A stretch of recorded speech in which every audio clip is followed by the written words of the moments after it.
Paz e bem, pessoal, tudo bem? Seja bem-vindo de novo, aqui Frei Edson Matias.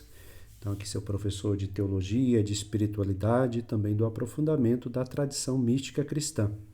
Então, estamos caminhando nesse conjunto de aulas sobre a vida de oração. Então, a nossa base para a gente adentrar na espiritualidade e também na mística.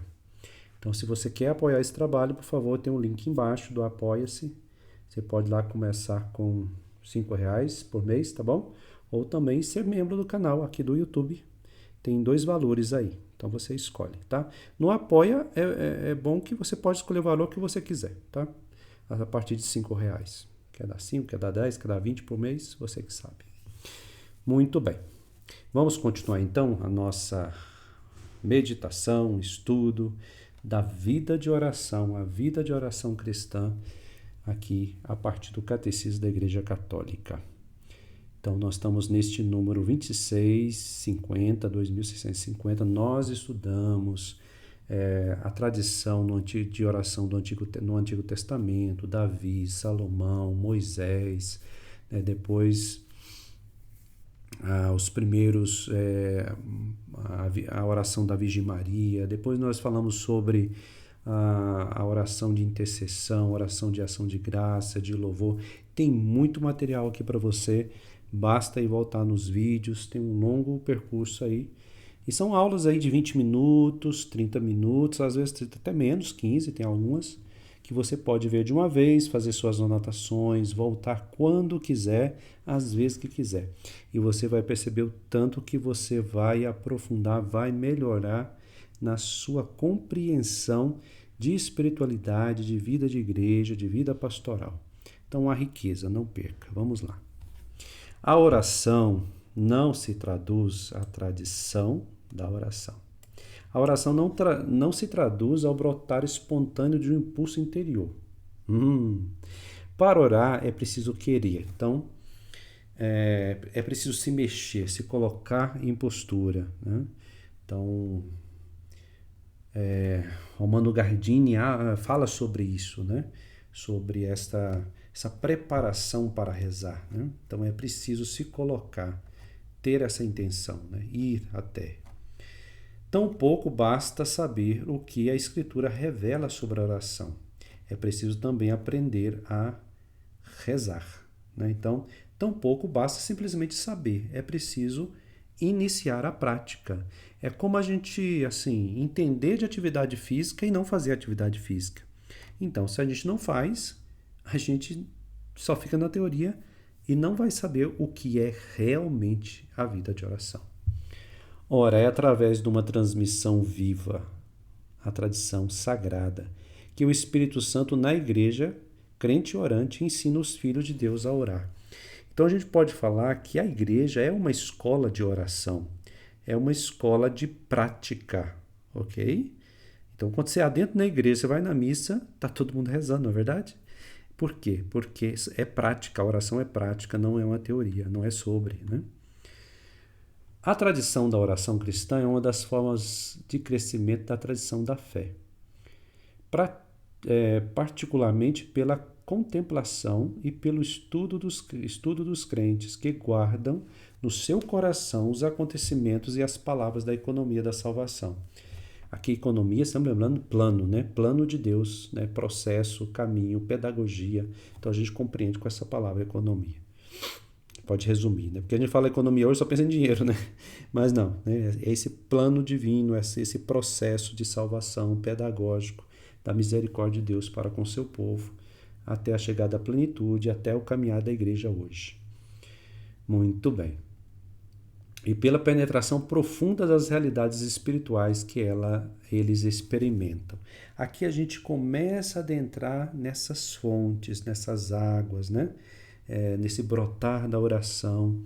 E aí a gente vai ver que a contemplação é o primeiro passo, né?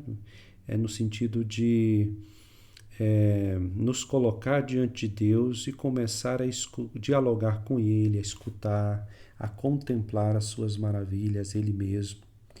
O Espírito Santo é a água viva que no coração orante jorra para a vida eterna. Aqui jorra para a vida eterna, a gente não pode somente, é mais do que isso, mas também isso. Mas é mais do que somente pensar que quando a gente morre a gente vai para o céu. Não, o jorrar já começa agora. Lembra de Jesus com a samaritana, que é tirado esse trecho? Se você, vai dizer Jesus a ela, né, traduzindo para um português do dia a dia, se você conhecesse o dom de Deus e quem é que fala com você, você pediria dessa água e do seu seio, do seu peito jorrarão a fontes de água, né, viva. Ou seja, era naquele momento, não é simplesmente depois que a vida termina, essa vida a gente passa para uma vida futura, na ressurreição com Deus. Não, é já agora, né? Então, essa água viva, por isso que a oração, ela nos conduz a essa fonte genuína. É Ele quem nos ensina a reconhecê-la na própria fonte, Jesus Cristo. Ora, há na vida cristã mananciais onde Cristo nos espera para nos dar a beber o Espírito Santo. Então, percebeu? Na vida cristã há esses oásis, esses lugares, esses momentos, essas oportunidades, ok? Primeiro, a palavra de Deus. Gente, olha que riqueza, eu tenho testemunhado isso, viu? Pessoas que começam, a gente fala, né? Você está lendo a Sagrada Escritura? Você está meditando a Sagrada Escritura? E a gente, nas atividades nossas, nas nossas paróquias, aqui onde eu moro, que é um convento, que tem um grande templo, né, que as pessoas vêm, e aqui eu falando com eles, a gente percebe que algumas pessoas não tinham esse costume. Ou lia a Sagrada Escritura com um pouco de superstição, sim, verdade, né? Lendo ali, querendo descobrir o que Deus tem para ela no sentido meio assim, meio adivinhação, né? Ou simplesmente rezava o salmo sem a figura de Cristo em sua vida, né? Rezava uma coisa meio assim, meio mágica, ou rezava apenas versículos soltos, né? Sem relacionar com o contexto. E outras pessoas que não liam nada, gente. Existe uma porcentagem de pessoas cristãs católicas que não leem a Sagrada Escritura. Aí o perigo, porque não está na fonte, né? Porque o texto escrito em si, né, é o papel, é o simples, né? É preciso se colocar naquela postura de leitura para que a palavra eterna, que é Jesus Cristo, se revele nesse texto que você está meditando e lendo. Aí você vai com tranquilidade, né? E vai lendo, não estou entendendo. Começa com o Novo Testamento, lê o Evangelho de Marcos, por exemplo, pouco a pouco, um capítulo por dia, vai meditando, faça a sua meditação diária, né? Então você está diante dessa palavra de Deus escrita, proclamada e também a palavra com letra maiúscula por excelência, que é o próprio Cristo. Então, pela leitura frequente das Divinas Escrituras. Gente, faz isso e você, depois de uma semana, você me conta, tá? Se você fazer isso com sinceridade. Uma semana, 2. Lembre-se, porém, de que a leitura da Sagrada Escritura deve ser acompanhada de oração. A gente invoca o Espírito Santo, né? Faz todo um... Por mais que seja breve, a gente precisa fazer isso. Para que seja possível o diálogo entre Deus e o homem. Porque a Ele falamos quando rezamos, a Ele ouvimos quando lemos os divinos oráculos, os divinos textos. Então, vamos fazer isso? Nada de ficar simplesmente na devoção. Não estou dizendo que não é importante, né? Mas alguns católicos ficam assim só nas novenas, que não tem a palavra de Deus. Não estou dizendo que é ruim, gente, mas a gente precisa aprofundar e ir direto na fonte. Pode fazer novena? Claro que pode, às vezes até deve. Porém, que tenha a palavra de Deus junto, ou que você leia a parte depois, tá? Os padres espirituais, parafraseando Mateus, resumem assim as disposições do coração, alimentado pela palavra de Deus na oração. O quê? Procurai na leitura e achareis na meditação. Batei a porta na oração e ela abriciar-vos-á a contemplação. Esse português aqui é difícil, né? Abriciar-vos-á. Se abrirão, né, as portas para a contemplação. Então vamos dizer assim, de novo, olha, procurai na leitura, então é preciso uma dedicação. Eu conheço uma paroquiana, ela é aqui um dos membros nossos aqui do canal, participa aqui conosco. De vez em quando ela manda mensagem para mim. E ela faz uma coisa muito interessante, eu acho muito interessante, eu acho bonito, eu já falei para ela que eu acho muito interessante. Ela escreve assim na Bíblia dela toda. Você não precisa escrever, no sentido assim, porque tem gente que não gosta de escrever na Bíblia. Tudo bem, gente, tudo bem. Mas ela tem ela tem uma Bíblia de estudo, ela faz isso, né? Escreve no papel também, porque não cabe tudo ali onde está o texto. E ficam assim, né? E ela medita ponto a ponto, né? Ela relembra de outra passagem, ela escreve do lado, né? Ela gasta um tempo ali, isso é muito bonito. Então, achareis a meditação. Batei a porta na oração e ela, ou seja, bater, né? E ela vai se abrir para a contemplação, que é deixar Deus falar ao nosso coração. A liturgia da igreja, que é outra fonte, que riqueza. A missão de Cristo e do Espírito Santo, que na liturgia sacramental da igreja anuncia, atualiza e comunica o mistério da salvação. Prossegue no coração de que ora. Então, ela é proclamada, ela ressoa o coração, no coração. Como a gente joga uma pedrinha na água, não faz aquelas ondas? Então vamos imaginar que essas ondas é o nosso coração, né, que vai se mexendo, né? Então, e depois você sai e ainda tem os efeitos dessa oração litúrgica na sua vida, durante a semana. Por isso que algumas pessoas dizem, Frei, se eu perco a missa de domingo, minha semana fica sem graça. E é uma verdade, é uma experiência concreta, é realmente assim, perceber que isso é real, né? Estou tentando aqui lembrar as palavras, estou confundindo um pouco aqui com o espanhol. Então, a oração é sempre a oração da igreja, é comunhão com a Santíssima Trindade, porque você e eu somos batizados, então nós somos igreja. Então sempre estamos ligados ao povo de Deus e somos povo de Deus.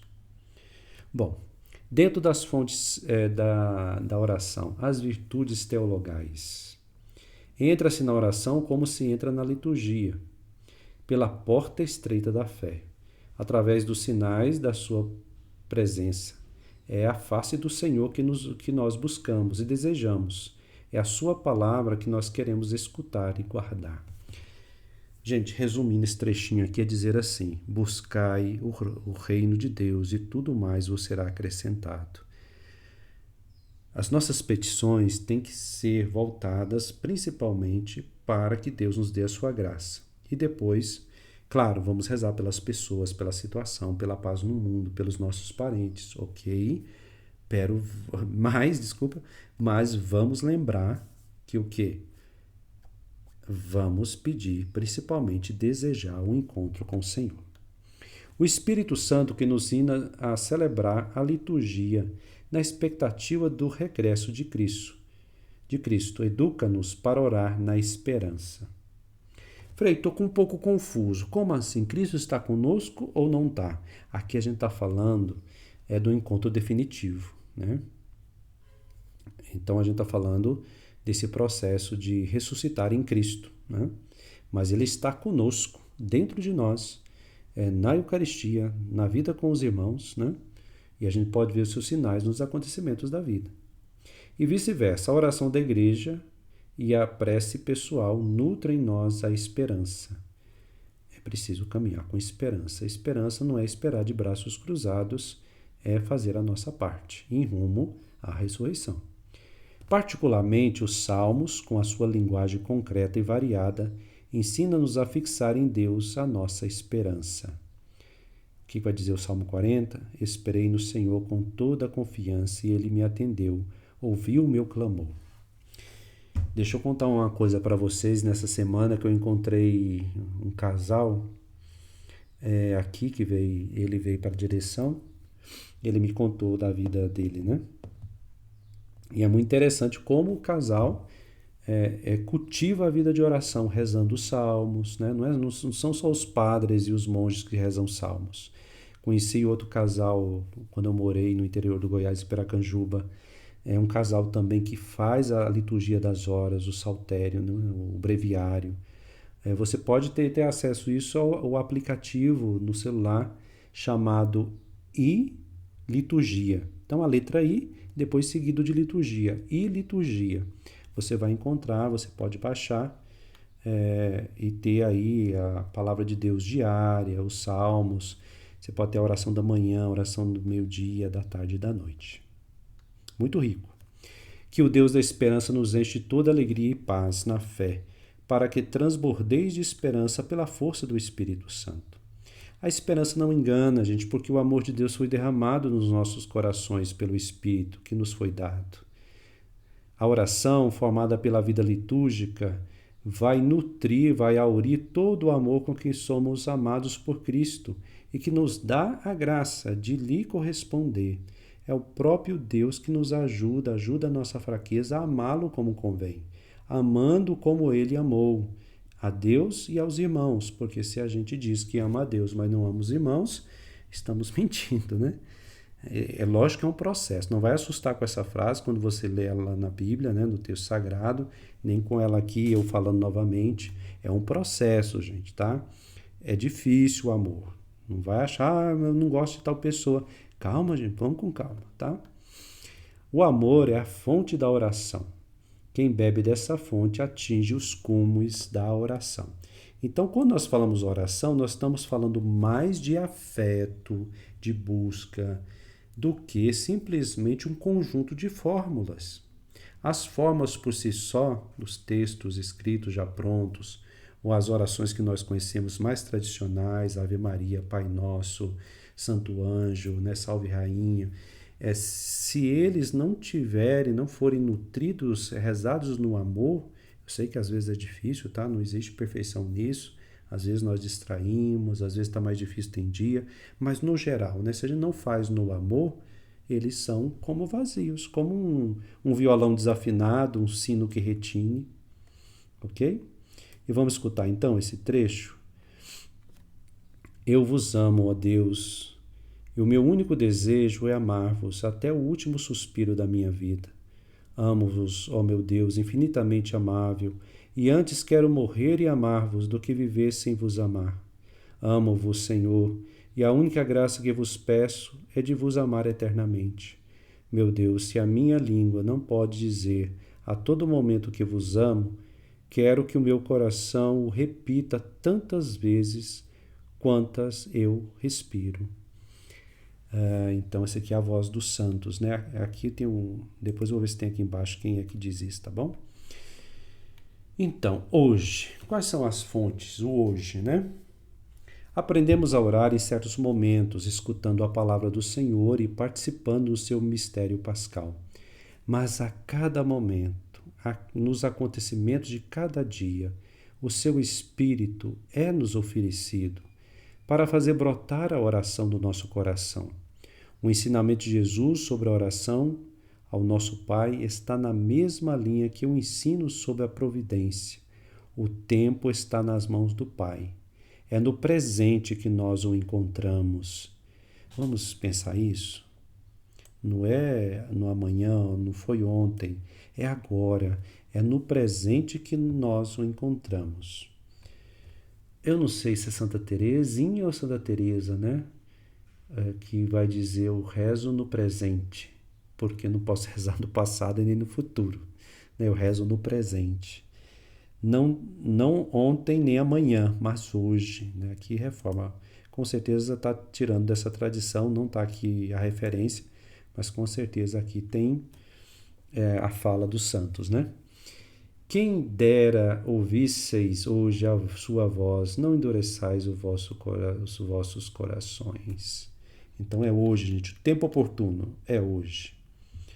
Orar nos acontecimentos de cada dia e de cada instante é um dos segredos do reino, revelado aos pequeninos, aos servos de Cristo, aos pobres das bem-aventuranças, das felicidades. É justo e bom orar para que a vinda do reino da justiça e da paz influencie a marcha da história. Escute, né? Por que nós oramos? Vamos imaginar, né? Por que nós rezamos pela paz? Neste momento que eu gravo esse vídeo, nós temos várias guerras no mundo, né? E principalmente aí que está acontecendo agora em 2026, agora em março, março, abril, essa guerra entre, né, Estados Unidos e Irã e toda aquela região do Oriente Médio, mas não só lá, na Ucrânia, Rússia e Ucrânia, também na África. Quando nós rezamos pela paz, nós somos como uma vela, vamos imaginar assim, uma vela acesa na escuridão. Aí você fala, minha oração, Frei, é tão pequena. Sim, é verdade, a sua, a minha. Mas é como uma vela acesa na escuridão. Ela pode estar longe. Talvez a gente tenha uma grande escuridão em volta, mas ela está ali, brilhando. Né? A gente vê de longe. Né? Ou seja, somos essa fonte de paz pela ação do Espírito. Mas também é importante levedar pela oração a massa das humildes situações cotidianas. Então, por mais que é preciso a gente cuidar pela oração, a gente ruminar as situações cotidianas, que às vezes é difícil, né? Mas também a gente pode elevá-las a Deus. Todas as formas de orações podem ser esse fermento a que o Senhor compara ao reino. A semente é pequenininha, a vela é pequenininha, a luz é pequenininha, né? Mas ela se torna uma grande árvore, contagiando toda a nossa vida, o nosso coração. Vamos fazer um resuminho desse pequeno trecho, né, da vida de oração, mais um pedaço que nós estamos estudando, dessas fontes, né? Quais são as fontes? Vamos lembrar aqui, vamos voltar ao início, foi um percurso interessante que a gente fez hoje, né? Então, nas fontes da oração, a palavra de Deus, nós vimos a importância de ler a palavra de Deus, a importância da liturgia da igreja, que vai ressoando no nosso coração, reverberando, as virtudes teologais